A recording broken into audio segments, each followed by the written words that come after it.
We have a treat in store for us today because we are going to hear from one of the great figures of leadership towards all the things that we're talking about today in the 20th century, who continues to serve, I might say, in the 21st century.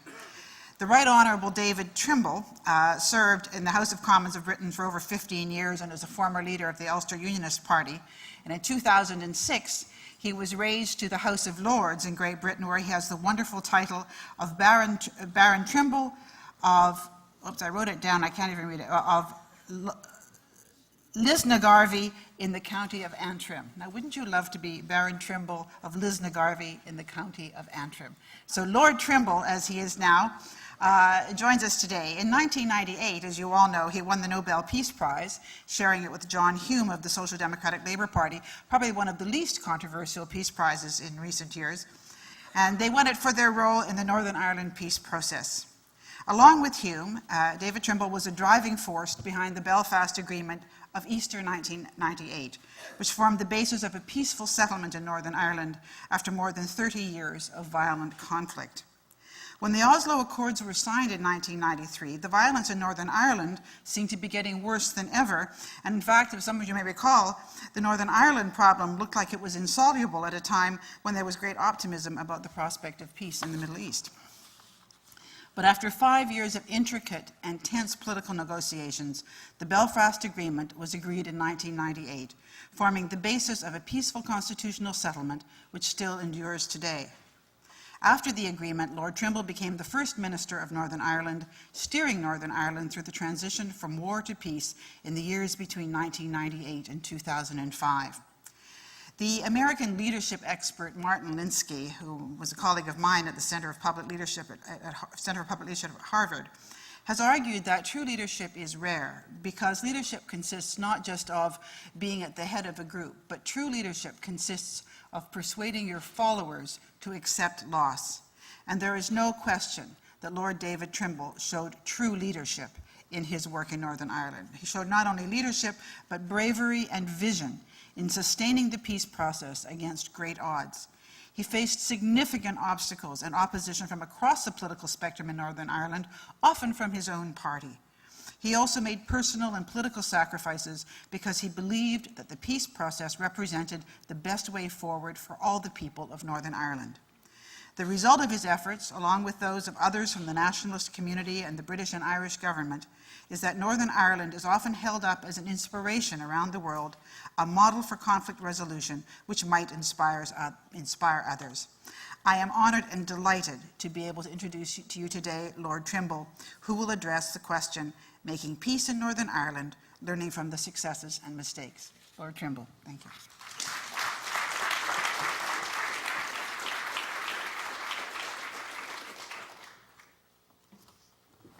Kim, thank you very much indeed for that introduction.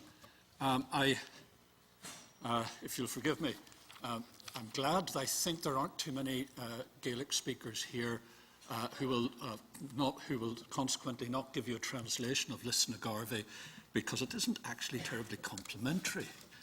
And which one do you translate the name? It just happens to be the old Irish name of the town that I live in, which was a natural title then to choose. But as I say, if you translate it into English, it's a slightly different thing. So I just want to tease you with that for the moment. Things. Google it. The other thing, the place where I really want to start is this title, which I only discovered the other day, about referring to Northern Ireland and what lessons to learn. Now, I get uncomfortable when people talk about lessons from Northern Ireland, because I think that's not really the right way to look at it. Certainly in the early days, I used to really get irritated with people who would fly in to Belfast and on the basis of a few hours looking around the place would tell us with great confidence what we ought to do. As I say, that tended to irritate me quite considerably. It irritated me even more when there was an element of truth in what they were saying, but that's by the way. The basic proposition I'd want to make here is that if there is a situation of this nature, what you need to do is to examine the particular circumstances of that situation with great care. And if you're thinking in terms of lessons from somewhere else, then the danger is that you won't look closely enough at the particular circumstances of the situation. And I think that doesn't treat the situation seriously, and it actually devalues, in your eyes, the person who behaves like that is devaluing the people that are involved in that situation. And I think it is that, crucially, that you've got to look at the unique, specific, and concrete circumstances of any situation. I draw that actually very much from Edmund Burke's famous comment that circumstances given reality to every principle, its distinguishing colour, and circumstances are what render every civil and political scheme beneficial or noxious. Now, if you're looking at the circumstances, when you've got a terrorist situation or a place of grave social problems, then you should start thinking about what are the causes. And in my view, the causes of the problems in Northern Ireland involved two sets of issues. The first set of issues surrounded what could be called the national issue. The national issue was, to what state should the territory of Northern Ireland belong? Should it continue to be part of the United Kingdom? Or should it be, as the Irish Republicans wanted, should it form part of an all-Ireland state independent from the rest of the United Kingdom? That was the national issue. The other set of issues can be regarded or summed up under the title of minority grievances. Now, those grievances were expressed at the time the Troubles arose in the late 60s, early 70s, in terms of gerrymandering political boundaries, discrimination in the allocation of houses and jobs, and a number of other issues. Now, I don't want to get into a detailed argument on this. I've obviously got views myself. There is a certain amount of substance in those issues, but they can be pressed too far. And in fact, actually, the extent of social disadvantage or discrimination was actually at the lower order, the end of the nature of things, in my view. But as I say, I don't want to get into an argument on that.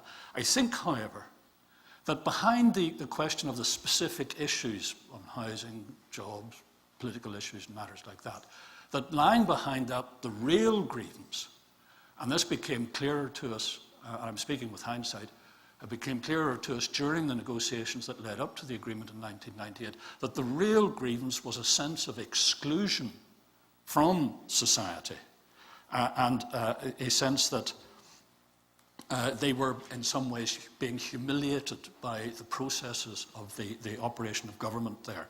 So that, I think, was the really important grievance that existed there. But there were those two different sets. And I distinguish between them because looking at those grievances, solutions led in different directions. If you thought that the really important issue was the national issue, then you'd have to decide, to which state is Northern Ireland going to belong and strive to develop policies accordingly. If you thought that the real important issue was the census of grievance, then that was a set of, the solutions to that operated within the context of Northern Ireland, and it didn't involve changing the state or matters of that nature. So the solutions to the two headed in different directions. When the Troubles came in the late 60s, early 70s, and when the British government, which up until then had cheerfully tended to ignore what was going on in Northern Ireland, finally found Northern Ireland, as it were, dumped on its lap, it wouldn't surprise you that the government didn't seem to have any clear view as to what should be done in the situation.